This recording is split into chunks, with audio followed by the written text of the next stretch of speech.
Baik, sebelumnya saya ingin konfirmasi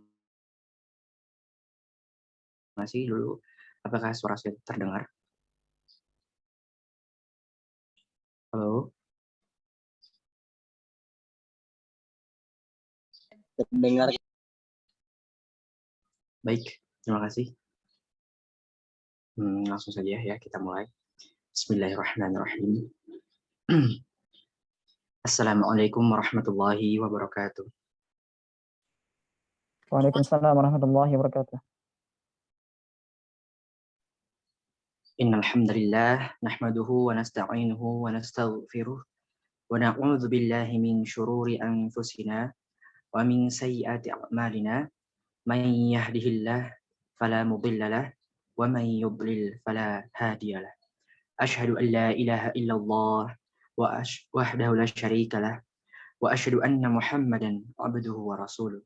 Amma ba'd. Rabbi shrah li sadri wa yassir li amri wahlul 'uqdatam min lisani yafqahu qawli. Alhamdulillah, puji syukur kehadirat Allah Subhanahu wa taala karena hidayah dan inayahnya kita bisa berkumpul kembali di sini pada kegiatan kajian tematik CRISPI 2022. Tak lupa atas nikmat Allah yang telah Allah berikan kepada kita, di antaranya nikmat sehat, nikmat iman, nikmat Islam, dan nikmat ukhuwah, dan masih banyak lagi. Maka dari itu, semoga kita senantiasa menjadi hamba Allah yang selalu bersyukur.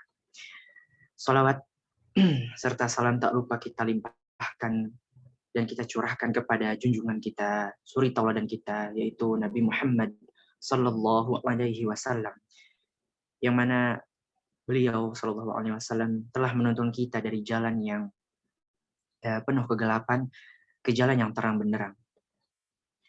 Sebelumnya perkenalkan, nama saya Alif Rizky Alfitrah sebagai moderator. Saya diamanahkan hari ini sebagai moderator untuk kajian hari ini. Mungkin tanpa berlama-lama lagi, kita langsung saja ke pembahasan materi. Alhamdulillah, ustadznya sudah ada di tengah-tengah kita. Assalamualaikum Ustadz. Waalaikumsalam warahmatullahi wabarakatuh. Alhamdulillah. Apa kabar Ustadz? Alhamdulillah sehat ya, Masya Allah. Antum gimana kabarnya, sehat? Alhamdulillah sehat Ustadz. Suara Anda kedengaran jelas ya? Iya, kedengaran jelas Ustadz. Untuk mempersingkat waktu, kita langsung masuk ke sesi pemaparan materi saja. Bagaimana Ustadz? Oke. Kita langsung mulai ya. Oke, baik. Ya, tafadhol Ustadz. Bismillahirrahmanirrahim. Assalamualaikum warahmatullahi wabarakatuh. Makanya bareng aja Mbak Ahmad. Waalaikumsalam warahmatullahi wabarakatuh.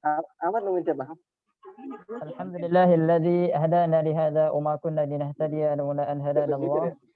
Alhamdulillahilladzi jama'ana li hadza wa ma kunna linajtami'a laula an jama'ana Allah. La ilaha illallah wahdahu la syarika lah wa asyhadu anna Muhammadan 'abduhu wa rasuluh. Allahumma shalli ala Muhammad wa ala alihi wa sahbihi wa man tabi'ahum bi ihsanin ila yaumiddin. Baik, teman-teman sekalian, sebelum Anda melanjutkan, perkenalkan, ada akhukum fillah, nama Sahlun ya. Sahlun kemudian menyelesaikan pendidikan di Lipia dan sekarang alhamdulillah sedang mengajar dan juga melanjutkan studi S2 ya. Semoga Allah mudahkan insyaallah. Baik, pertama kita tentunya bersyukur kepada Allah Subhanahu wa taala pada siang hari ini. Ya, pada kesempatan yang berbahagia ini kita masih diberikan kesempatan dari Allah untuk kita sama-sama sharing, untuk kita sama-sama berdiskusi, saling memberikan manfaat ya, an nakuna mufidan wa mustafidan. Yaitu kita menjadi orang yang bermanfaat dan orang yang senantiasa mencari manfaat, mencari faedah. Jadi Imam Ahmad bin Hanbal itu pernah mengatakan kun mufidan aw mustafidan. Jadilah kalian itu adalah orang yang senantiasa mencari ilmu, mencari manfaat, faedah, ataupun orang yang berguna untuk orang lain, ya, ataupun orang yang berguna untuk orang lain. Dan karena nikmat Allah Subhanahu wa taala kita dimudahkan untuk hadir pada kesempatan kali ini. Semoga Allah Subhanahu wa taala menerima segala amal ibadah yang kita lakukan, termasuk ibadah menuntut ilmu. Dan kita harus bersyukur ya, kita sedang menempuh salah satu jalan yang akan memudahkan kita masuk ke dalam surganya Allah Subhanahu wa taala. Wa man salaka tariqan yaltamisu fihi ilman sahalallahu lahu bihi tariqan ilal jannah. Jadi barang siapa yang menempuh suatu perjalanan yang di dalamnya ia mencari ilmu, maka Allah Subhanahu wa taala akan memudahkan ia masuk ke dalam surga. Dan tanda Allah inginkan kebaikan kepada seorang hamba itu adalah dengan tidak dia dijadikan menjadi orang kaya ataupun memiliki jabatan yang tinggi dan seterusnya. Namun tanda Allah Subhanahu wa taala menginginkan kebaikan kepada seorang hamba adalah dengan dia dijadikan faqih di dalam ilmu agama. Ya, Nabi SAW mengatakan, "Man yuridillahu bihi khairan yufaqihu fid din." Jadi barang siapa yang Allah Subhanahu wa taala inginkan dia kebaikan, maka Allah akan jadikan dia paham terhadap ilmu agamanya gitu. Ya, jadi semoga Allah Subhanahu wa taala memudahkan kita semua. Kedua kalinya salawat dan salam kita sampaikan kepada uswah hasanah kita, suri tauladan kita, baginda Nabi besar Muhammad sallallahu alaihi wasallam. Semoga dengan kita memperbanyak salawat kepada beliau, maka kelak kita bisa mendapatkan syafaatnya. Amin ya rabbal alamin. Baik, teman-teman sekalian, pembahasan ataupun materi kita pada kesempatan kali ini membahas tentang adab-adab di dalam menyambut Idul Adha ataupun Idul Qurban ya. Bisa disebut dengan Idul Adha ataupun Hari Raya Kurban ya, kita sering menyebutnya kayak gitu. Baik, tentunya pembahasan masalah adab-adab ini akan berkaitan dengan masalah fikih ya, akan berkaitan masalah fikih al-udhiyah ya, tentang bagaimana yang berkaitan dengan masalah kurban. Namun sebelumnya kita ingin menyinggung sedikit tentang bagaimana Nabi Ibrahim alaihissalam. Karena kalau kita membahas tentang kurban, tidak akan lepas daripada kisahnya Nabi Ibrahim alaihissalam. Ana akan menyampaikan sedikit ya sebagai muqaddimah yang berkaitan dengan Nabi Ibrahim alaihissalam. Nabi Ibrahim alaihissalam adalah tentunya nabi yang sangat mulia, ya, Abul Anbiya. Dia itu dijuluki dengan bapaknya para nabi. Karena kenapa? Karena lahir dari keturunan beliau itu dua nabi. Siapa dia? Ismail alaihissalam dan juga Ishak. Ya, dan Ismail alaihissalam beliau itu lahir dari istrinya yang bernama siapa? Yang bernama Hajar. Kemudian Ishak alaihissalam lahir dari istrinya yaitu Sarah ya, lahir dari istrinya yang bernama Sarah. Singkatnya kemudian Allah Subhanahu wa taala ingin menguji Nabi Ibrahim alaihissalam dengan ujian yang sangat luar biasa. Ya, dan ini termaktub di dalam surah As-Saffat ya, ayat yang ke-102. Ya, Allah Subhanahu wa taala menyebutkan, "Falamma balagha ma'ahu as-sa'ya, qala ya bunayya inni ara fil manam anni azbahuka fanzur madza tara." Qala ya abati if'al ma tu'mar satajiduni insyaallah minas sabirin. Di dalam ayat ini Allah Subhanahu wa taala ingin menguji Nabi Ibrahim alaihissalam tatkala Nabi Ismail alaihissalam anaknya ya, dia itu sudah berumur yang sudah sanggup ya, mau masuk muda ya. Kemudian bapaknya mengatakan kepada anaknya, "Inni ara fil manam," sesungguhnya aku melihat di dalam mimpi. Dan tentunya mimpinya para nabi itu adalah wahyu dari Allah Subhanahu wa taala. Ya, dia diperintahkan untuk apa? Menyembelih anaknya. "Inni azzahuka," sesungguhnya aku melihat di dalam mimpi sedang menyembelihmu. "Fanzur madza tara." Kemudian dia mengatakan, "Bagaimana pendapatmu wahai anakku?" Anak yang sangat soleh, anak yang sangat penurut ya, yang sangat taat kepada ayahnya, maka dia mengatakan apa? Qala ya abati if'al ma tu'mar satajiduni insyaallah minas sabirin. Wahai bapakku, lakukan. Kalau seandainya itu adalah perintah dari Allah, maka lakukanlah. Maka engkau akan mendapatkan aku termasuk orang-orang yang bersabar. Kemudian ayat yang setelahnya Allah katakan, "Falamma aslama wa tallahu lil jabin." Kemudian tatkala mereka berdua ya menyerahkan dirinya kepada Allah Subhanahu wa taala, Nabi Ibrahim alaihissalam sudah siap untuk memenggal leher Ismail alaihissalam. Kemudian Allah Subhanahu wa taala menyebutkan di dalam ayat yang setelahnya, "Wa nadainahu ayya Ibrahim." Kemudian kami memanggil Nabi Ibrahim, "Ya Ibrahim, qad saddaqta ar-ru'ya inna kadzalika najzil muhsinin."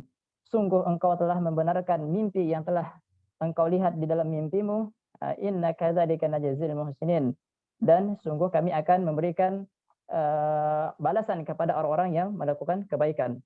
Nabi Ismail alaihissalam tentunya di sini ya waktu itu akan menyembelih putranya Ismail. Akan tetapi Allah Subhanahu wa taala setelah menguji kesabarannya, menguji keimanan Nabi Ibrahim alaihissalam, kemudian Allah menggantinya. Wa fadainahu bidzibhin 'adzim. Kemudian kami ganti dia dengan sembelihan, yaitu kambing, ya, kambing yang sangat besar. Inilah singkat kisah Nabi Ibrahim alaihissalam dan Ismail alaihissalam menguji bagaimana kesabarannya Nabi Ibrahim alaihissalam, ya. Kemudian teman-teman sekalian, kita akan masuk sedikit ke pembahasan yang berkaitan masalah fikih kurban, ya. Yang berkaitan masalah fikih kurban. Ana di sini telah meringkas ya beberapa poin-poin penting yang akan kita bahas ke depannya insyaallah beberapa menit ke depan yang berkaitan masalah kurban. Yang pertama kita akan bahas dari segi hukumnya dulu, ya. Hukum kurban itu apa? Ya, para ulama tentunya di sini ada perbedaan pendapat, ya. Apakah dia wajib ataupun dia sunnah muakkadah, ya. Akan tetapi jumhur mengatakan bahwasanya hukum daripada berkurban itu adalah sunnah muakkadah. Itu bagi orang yang mampu untuk melakukannya. Tetapi ada juga sebagian ulama seperti Al-Hanafiyah, ya, Imam Abu Hanifah mengatakan bahwasanya hukumnya adalah wajib, ya, hukumnya adalah wajib.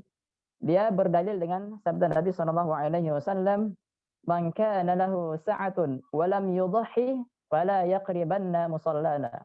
Hadis yang diriwayatkan oleh Imam Ahmad dan Imam Ibnu Majah. Jadi barang siapa yang dia itu memiliki keluasan rezeki yang banyak gitu untuk dia melakukan kurban, tetapi dia tidak melakukannya, maka hendaknya jangan sampai dia itu mendekati tempat sholat kami, kata Rasulullah SAW. Jadi seakan-akan dia itu meninggalkan perkara yang wajib. Inilah dalil yang digunakan oleh Imam Abu Hanifah bahwasanya hukum daripada melakukan kurban itu adalah wajib, ya. Namun kita kembali ke pendapatnya jumhur, ya, termasuk Imam Syafi'i dan juga Imam Maliki mengatakan bahwasanya hukumnya adalah sunnah muakkadah bagi siapa yang mampu. Ini yang berkaitan masalah hukum daripada kurban. Kemudian yang kedua adalah yang berkaitan dengan kriteria hewan kurban yang akan kita sembelih, ya, di dalam syariat yang dibolehkan. Seperti apa? Tentunya teman-teman sekalian, syarat daripada hewan tersebut adalah harus sehat, ya, harus selamat daripada aib. Aib itu artinya penyakit di sini, ya. Jadi dia itu tidak boleh sakit, yang jelas sakitnya, kemudian dia tidak boleh pincang kakinya, kemudian buta, ya, baik dia buta sebelah ataupun buta kedua-duanya, ataupun misalkan tanduknya patah, ya, ini juga tidak masuk kriteria. Ataupun misalkan seluruh badannya sakit, ya, dan juga misalkan telinganya terlalu kecil ataupun telinganya sempat kepotong dan seterusnya, ini juga tidak termasuk kriteria, ya. Maka oleh karena itu syarat yang paling penting di sini adalah bagaimana agar hewan itu benar-benar sehat, ya, benar-benar sehat, tidak ada aibnya, tidak ada penyakitnya, tidak dia pincang, tidak dia buta dan seterusnya. Baik. Kemudian yang berkaitan masalah umur, ya, yang berkaitan masalah umur hewan kurban, di sini para ulama mengatakan bahwasanya apabila dia dalam bentuk unta, sekali lagi hewan yang boleh kita kurbankan itu ada 3, bahimatul an'am. Jadi yang pertama itu unta, kemudian yang kedua sapi, kemudian yang ketiga adalah kambing ataupun domba. Dan masuk juga di dalamnya kayak sapi itu masuk di dalamnya adalah kerbau, ya. Jadi dia dimasukkan ke dalam kerbau, kemudian kambing, domba itu hampir sama satu jenis, ya. Berkaitan dengan umurnya, adapun unta itu para ulama mengatakan bahwasanya batas umurnya adalah 5 tahun. Kalau unta batas umurnya adalah 5 tahun masuk ke 6. Kemudian kalau sapi, ya, batas minimalnya berapa? 2 tahun, ya, 2 tahun. Dan kambing batas umurnya adalah 1 tahun. Nah, ini umur hewan, ya, yang boleh kita jadikan sebagai hewan kurban. Baik, kemudian yang setelahnya berkaitan dengan waktu penyembelihan hewan kurban itu. Kapan kita melakukan penyembelihan hewan kurban? Tentunya teman-teman sekalian ini terjadi pada hari yang ke-10 bulan Zulhijjah, ya, pada hari ke-10 bulan Zulhijjah. Yaitu setelah kaum muslimin melakukan salat Idul Adha, ya, setelah kaum muslimin melakukan salat Idul Adha. Berdasarkan hadis Rasulullah SAW yang mengatakan man dzabaha qabla an yusalliya falyu'id makanaha ukhra. Nah, jadi barang siapa yang menyembelih hewan kurban tetapi sebelum kaum muslimin melakukan salat Idul Adha, maka hendaknya dia mengulanginya. Artinya tidak diterima kalau seandainya kita melakukannya sebelum pelaksanaan salat Idul Adha. Ya, itu hanya sekedar penyembelihan biasa, bukan dihitung sebagai penyembelihan hewan kurban. Kemudian ini berlangsung sampai tanggal 13 bulan Zulhijjah. Ya, dari tanggal 10 sampai tanggal 13 bulan Zulhijjah. Dan itu yang kita kenal dengan ayam tasyriq, ya. 11, 12, 13 bulan Zulhijjah. Dan itu berakhir pada maghribnya di tanggal 13 Zulhijjah. Nah, ini berdasarkan hadis Rasulullah SAW yang mengatakan kullu ayyamit tasyriq zabhun. Jadi semua hari tasyrik itu adalah hari di mana kita melakukan penyembelihan hewan kurban. Ya, mulai dari tanggal 10, kemudian 11, 12, 13. Baik. Kemudian hal yang perlu kita perhatikan juga berkaitan dengan kurban adalah siapa yang berhak untuk memakan daging kurban tersebut. Siapa yang berhak untuk memakan daging kurban tersebut. Maka di sini Rasulullah SAW sebenarnya ada hadis ya yang menyebutkan bahwasanya daging hewan kurban itu dibagi menjadi 3. Ya, sepertiga untuk yang berkurban, kemudian sepertiganya untuk disedekahkan kepada fakir miskin, kemudian sepertiganya diberikan kepada keluarga-keluarga dekat. Ya. Nah, orang yang berkurban dia berhak juga untuk mendapatkan bagian, ya, karena dia yang memiliki hewan kurban tersebut, ya. Kemudian yang sisanya bisa disedekahkan kepada fakir miskin, ya. Bahkan orang kaya juga tidak mengapa, karena ini berbeda dengan zakat yang harus diberikan kepada fakir miskin. Akan tetapi kalau ini sedekah, ya, bisa diberikan kepada orang kaya ataupun orang miskin. Bahkan sekalipun dia orang kafir yang kita bertetangga dengannya, maka boleh diberikan daging kurban tersebut. Karena di sini akan masuk ke pembahasan isinya hadiah. Ya, kita saling memberikan hadiah walaupun kita berbeda keyakinan untuk memperkuat ukhuwah gitu ya. Ukhuwah misalkan kita sama-sama hidup di bawah naungan Pancasila ataupun di Indonesia gitu. Baik teman-teman sekalian, kemudian selanjutnya ada beberapa adab juga yang harus kita perhatikan ketika menyembelih hewan kurban. Ya, ketika kita akan menyembelih hewan kurban.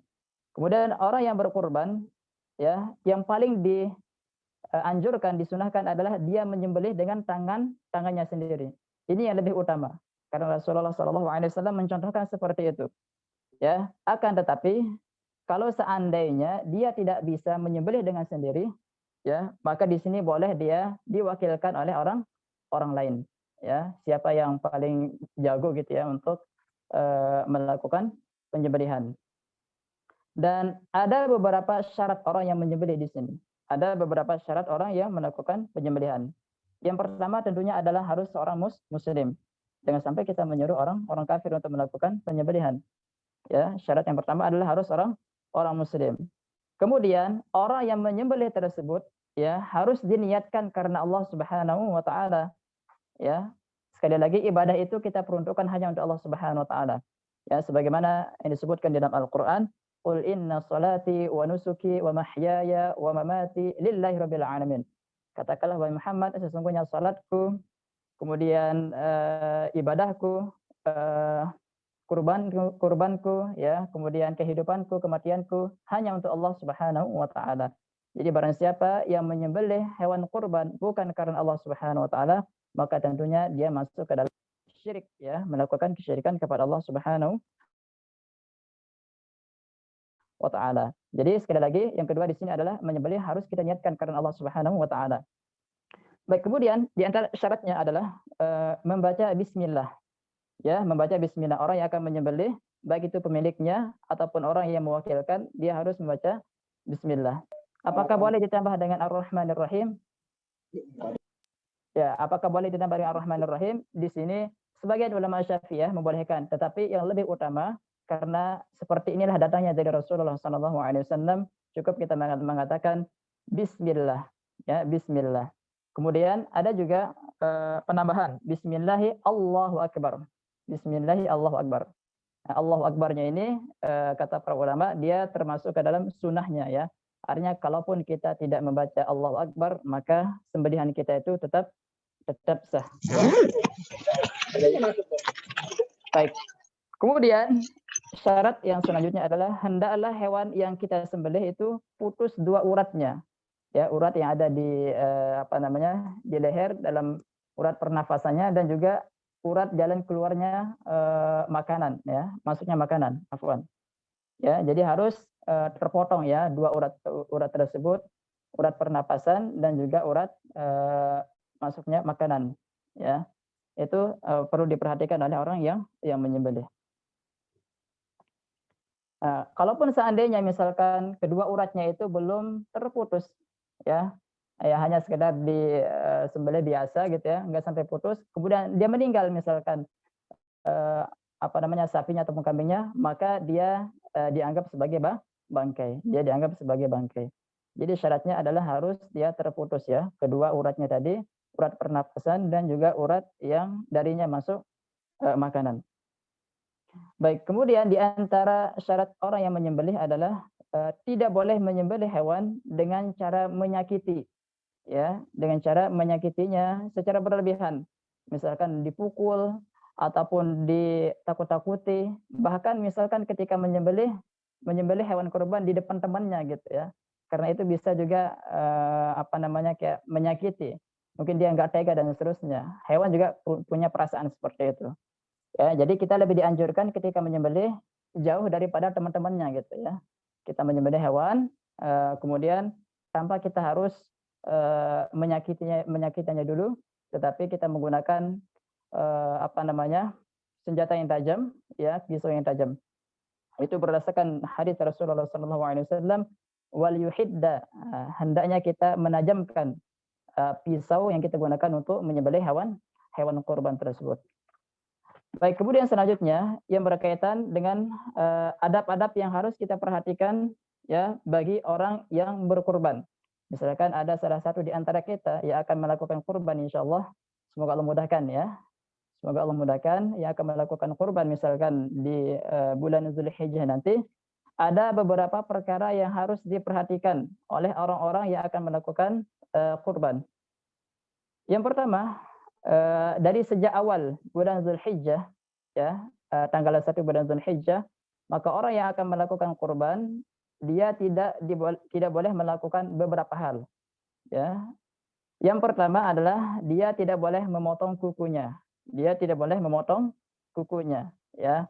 Kemudian rambutnya ataupun misalkan mencabut bulu ketiak, mohon maaf ya, ataupun misalkan bulu kemaluan dan seterusnya, kumis, bahkan sampai misalkan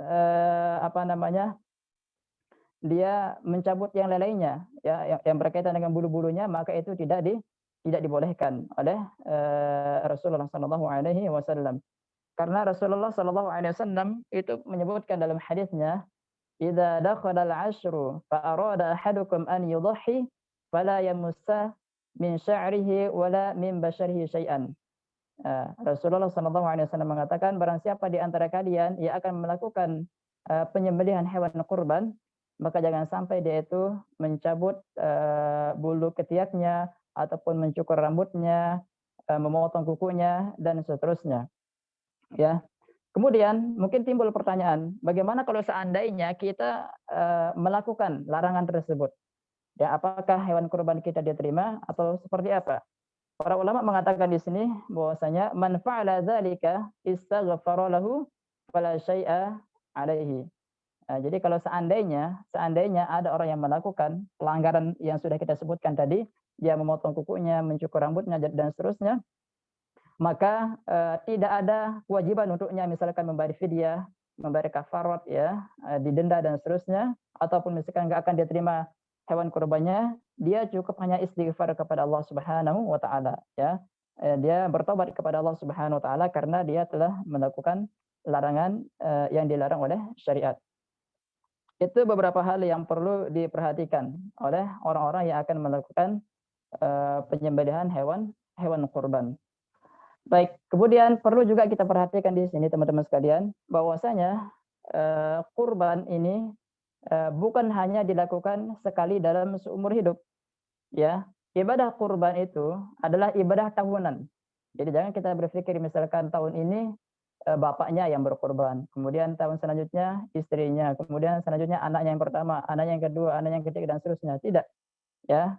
Bahkan kalaupun seandainya dia melakukan penyembelihan, ya 1 ekor kambing misalkan, kemudian dia niatkan untuk dirinya dan juga untuk keluarganya, ya, maka di sini itu sudah mencukupi, ya. Karena Rasulullah SAW itu yang dia lakukan, ya. Beliau menyembelih 2 hewan, ya, dua kambing, ya, 2 kambing. Kemudian dia niatkan untuk siapa? Dia niatkan untuk dirinya dan juga untuk keluarganya. Bahkan di dalam riwayat lain beliau niatkan untuk umatnya, ya. Nah, berarti dengan ini kita mengetahui bahwasanya tidak harus, ya, tidak harus per orang, ya, dari keluarga kita misalkan untuk melakukan penyembelihan. Cukup hanya diwakili oleh bapak kita misalkan. Itu. Ya, sekali lagi bahwasanya pengorbanan ini, hewan kurban itu adalah ibadah yang dilakukan setiap tahun. Ya, ibadah yang dilakukan setiap tahun, bukan sekali dalam seumur hidup. Berbeda dengan akikah. Ya, kalau akikah itu dilakukan sekali dalam seumur hidup, ya, sekali dalam seumur hidup. Baik, kemudian hal yang perlu kita perhatikan yang berkaitan dengan kurban, ya, yaitu bagaimana hukumnya kita memberikan upah, ya, kepada orang yang menyembelih atau tukang jagal ataupun misalkan panitia kurban. Boleh nggak kita memberikan upah kepada mereka gitu? Maka jawabannya di sini teman-teman sekalian adalah boleh, ya. Tidak mengapa kita memberikan dia upah gitu. Tetapi yang tidak boleh itu adalah kalau seandainya kita memberikan dia upah dari hewan kurban tersebut, ya. Misalkan kita kasih kepalanya, nanti jadi panitia tukang jagal kita kasih kepalanya gitu. Kemudian yang tukang membuka kulitnya misalkan mendapatkan kulitnya dan seterusnya. Nah, ini yang tidak dibolehkan, ya, harus dipisahkan, ya, harus dipisahkan. Jadi tidak boleh dia mengambil misalkan dia kasih kulitnya dan itu dijual sebagai upahnya, ya, itu tidak dibolehkan. Akan tetapi hendaknya dia diberikan secara cuma-cuma nanti. Misalkan kepalanya udah dia ada orang miskin, fakir misalkan udah dikasih kepalanya, terserah dia nanti. Kalau dia sudah dapatkan mau dia jual terserah, ya. Dan ini berdasarkan riwayat dari Ali radhiyallahu taala anhu ketika beliau mengatakan amarani Rasulullah sallallahu alaihi wasallam an aquma ala badanihi. Jadi Ali radhiyallahu taala anhu pernah disuruh oleh Rasulullah sallallahu alaihi wasallam untuk menyembelih hewan kurbannya Rasulullah sallallahu alaihi wasallam. Wa an atasaddaqa min luhumiha wa juludiha. Kemudian hendaknya saya memberikan dagingnya itu sebagai sedekah, ya, dan juga kulitnya wa juludiha wa alla nu'tiya jazirata syai'an minha, dan jangan sampai aku memberikan upah daripada hewan kurban tersebut, ya. Misalkan tadi tukang jagal dia kasih kepalanya, ya, karena dia sebagai tukang jagal, ini sebagai upahnya. Nah, itu tidak dibolehkan.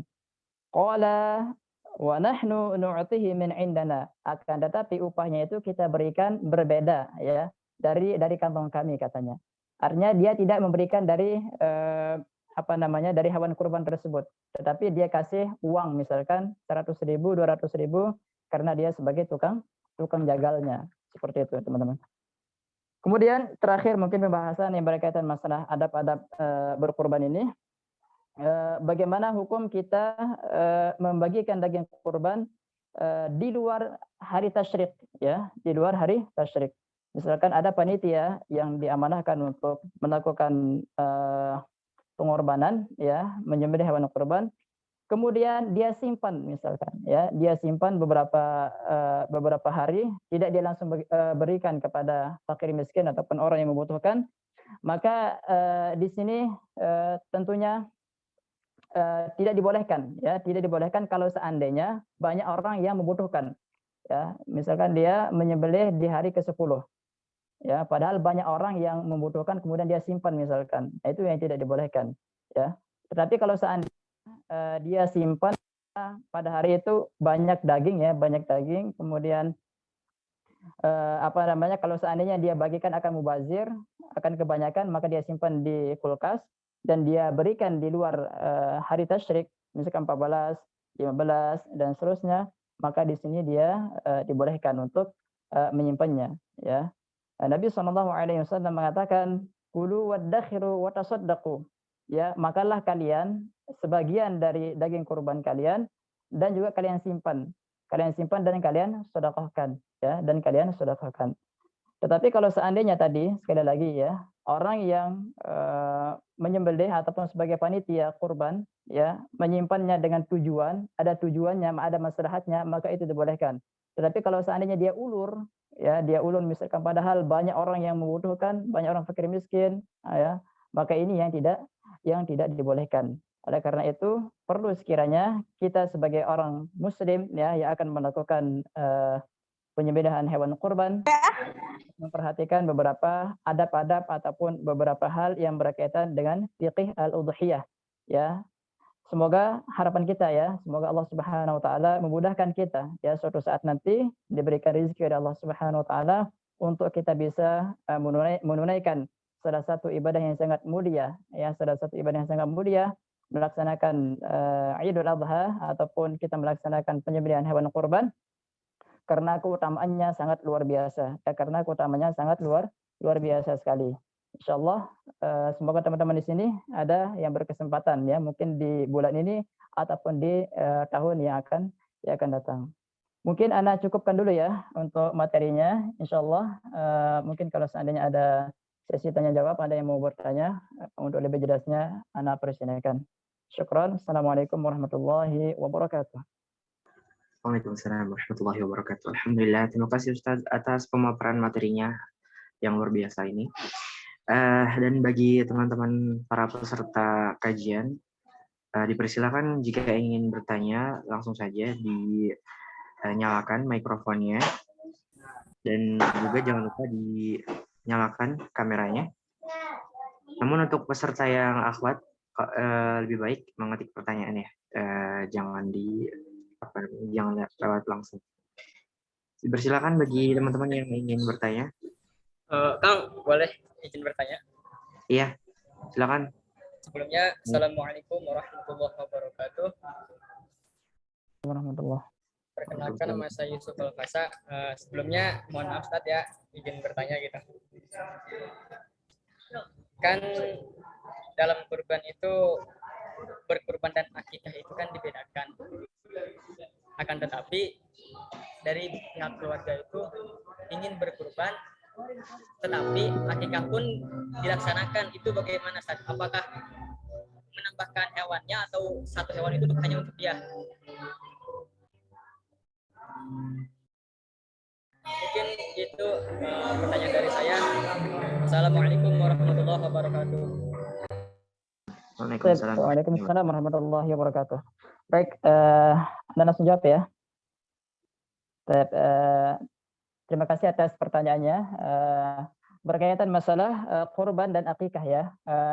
Sebelum Anda jawab, tentunya kita harus bisa bedakan dulu ya antara ibadah kurban dengan akikah. Ya, itu dua ibadah yang berbeda. Ya, ibadah mustaqillah wa akikah ibadah mustaqillah. Jadi akikah itu ibadah yang berdiri dengan sendiri. Kemudian ibadah kurban itu berdiri dengan dirinya sendiri. Tidak disamakan gitu. Adapun misalkan kalau seandainya kita mampu ya untuk melakukan kedua-duanya, menyembelih hewan kurban dan juga mampu melakukan akikah misalkan, ya, maka tentunya di sini kalau seandainya bertepatan dengan tanggal 10 bulan Zulhijjah, ya, tanggal 10 bulan Zulhijjah, maka yang lebih utama di sini adalah kita melakukan kurban, ya, kita melakukan kurban lebih dahulu. Ya, kenapa? Karena ibadah kurban itu hanya terjadi sekali dalam setahun. Berbeda halnya dengan akikah. Akikah itu bisa kita lakukan kapan saja. Tetapi yang lebih utama itu adalah ketika bayi berumur 7 hari ya. 7 hari, kemudian 14 hari, kemudian 21 hari, kalaupun nggak mampu di 3 waktu tersebut, maka dia boleh melakukannya kapan saja. Dia boleh melakukan kapan saja. Mana yang lebih utama misalkan antara dia menyembelih hewan kurban ataupun melakukan akikah, ya misalkan ada orang yang sudah dewasa gitu ya. Maka di sini ya, kalau seandainya dia sudah berdekatan dengan Idul Adha, maka yang lebih utama di sini adalah dia melakukan penyembelihan hewan kurban. Kenapa? Karena kalau akikah bisa dilakukan di hari-hari yang lainnya gitu ya. Baik, wallahu alam, mungkin bisa ini ya, semoga bisa menjawab. Alhamdulillah, terima kasih Ustaz atas jawabannya. Mungkin bagi teman-teman yang lain masih dipersilakan untuk jika ada pertanyaan tentang masalah kurban, dipersilakan untuk langsung menyalakan mikrofonnya.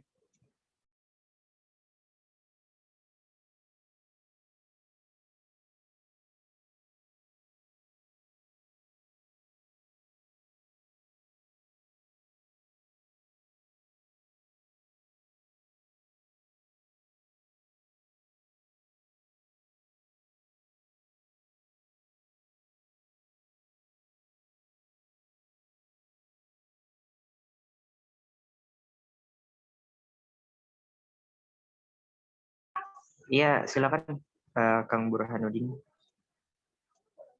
Bisa langsung dinyalakan mikrofonnya.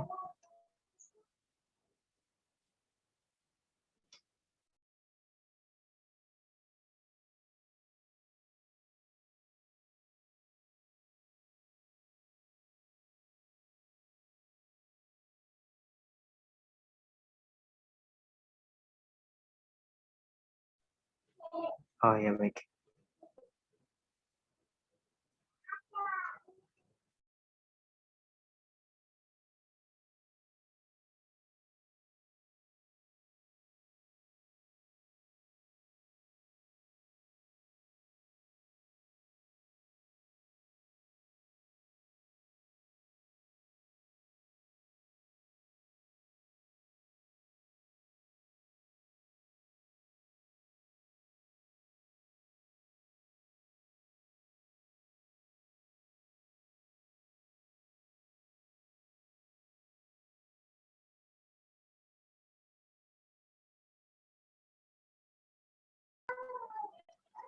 Baik Ustadz, ini ada satu pertanyaan dari Kang Burhanuddin. Saya izin membacakan. Jika kita hendak berkurban tetapi uangnya ada di lain waktu, jikalau kita meminjam terlebih dahulu kepada orang lain, apakah boleh Ustadz? Syukran Ustadz. Waalaikumsalam warahmatullahi wabarakatuh ya. Syukran atas pertanyaannya. Ya, berkaitan dengan kita menyembelih hewan kurban tetapi kita meminjam gitu ya. Kita meminjam sama teman kita dan kita masih punya keyakinan gitu ya. Punya keyakinan kita akan punya uang misalkan tahun depan sekian juta gitu ya untuk membeli hewan kurban. Perlu kita garis bawahi bahwasanya menyembelih hewan kurban itu adalah hukumnya sunnah muakkadah ya, sunnah muakkadah, dan apabila kita mampu ya, apabila kita mampu. Misalkan bulan depan ya kita akan melakukan penyembelihan gitu. Tetapi kita tidak mampu misalkan, tidak mampu untuk melakukannya, namun kita akan ada harapan tahun depan misalnya kita punya uang ya, kita punya uang untuk mengganti utang kita sama teman ya, maka ini dibolehkan. Jadi dibolehkan kita meminjam ya uang untuk kita melakukan penyembelihan hewan kurban. Akan tetapi kita harus yakin ya, kita akan ada uang tahun depan. Tetapi kalau kita minjam nggak ada harapan untuk bisa membayar misalkan ya, berarti ini kita memaksa gitu ya, memaksa diri untuk melakukan suatu ibadah ya. Tetapi kalau seandainya kebetulan mungkin ada uang yang kita harapkan, ada teman misalkan yang minjem sama kita dan dia akan mengganti tahun depan misalkan 15 juta dan seterusnya, maka kita minjam sama teman yang kita percayai dan itu minjamnya juga tidak ada kaitannya dengan misalkan ada ribanya gitu ya.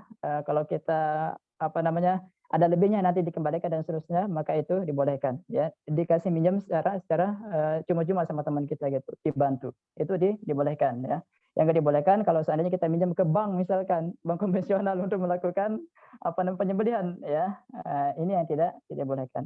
Tapi kalau kita sekali lagi yakin kita punya uang uang kita gitu dipinjam mungkin, ataupun akan ada barang yang akan kita jual dan seterusnya, maka insya Allah itu tidak mengapa. Wallahu a'lam. Baik, mungkin satu pertanyaan lagi sebelum ditutup. Dipersilakan lagi bagi peserta kajian yang ingin bertanya.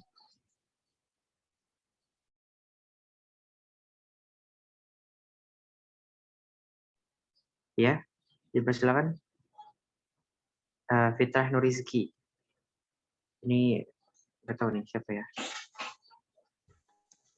Baik, terima kasih. Sebelumnya, Assalamualaikum warahmatullahi wabarakatuh. Waalaikumsalam warahmatullahi wabarakatuh. Sebelumnya perkenalkan, nama saya Fitrah Nurizki. Sebelumnya juga mohon maaf jika pertanyaannya di luar tema atau topik, apakah diperbolehkan? Oke, tafadhal ya, insya Allah tidak mengapa, silakan.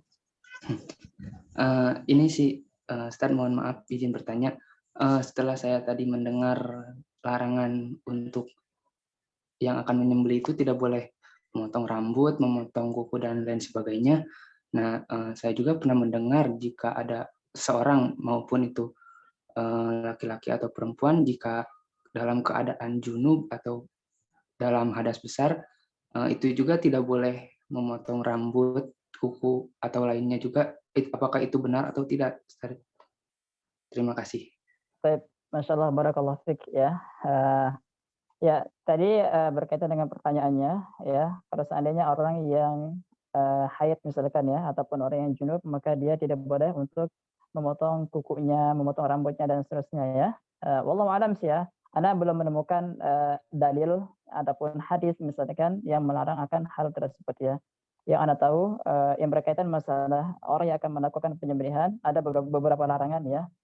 Tapi setahu Ana setelah belajar fikih misalkan yang berkaitan masalah haid ya, masalah nifas, masalah yang berkaitan dengan wanita ya, Ana sih masih belum menemukan dalil yang melarang ada orang yang haid misalkan nggak boleh mencukur rambut ataupun memotong kuku misalkan. Wallahu a'lam ya. Mungkin nanti kalau seandainya Anda menemukan, insya Allah Anda cari dulu jawabannya ya. Syukron. Terima kasih Pak atas jawabannya.